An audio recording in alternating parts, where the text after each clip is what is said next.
Sine theta, जैसे कि मान लीजिए एक मशीन, हमारा मशीन क्या है साइन, इसमें थीटा का वैल्यू डालेंगे तो कुछ वैल्यू देगा, मान लीजिए वैल्यू ए देगा, तो यही वैल्यू आएगा जब हम sine theta is equal to क्या ले लेंगे ना, जैसे कि इसका इक्वल टू ले लेंगे BC upon AC, AB, sorry sorry BC upon AB, BC upon AC, हाँ एसी लेंगे तो वैल्यू ए आएगा, समझ में आया।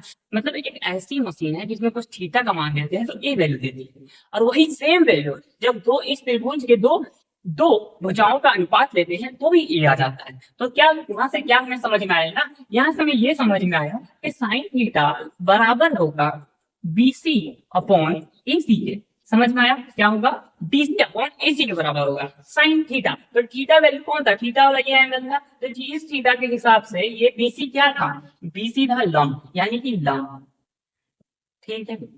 और एसी क्या था, कर्व, तो लंब बटा कर्व इसका अनुपात होता है। साइन थीटा में कोई भी एंगल डालो, कुछ भी एंगल तुम्हारा मर्जी जो भी डालो, उसका जो वैल्यू आएगा वो वैल्यू बराबर होगा उस ट्रायंगल के थीटा के अनुसार लंब बटा कर्व के, जिसको इंग्लिश में कह देते हैं P by H, ठीक है।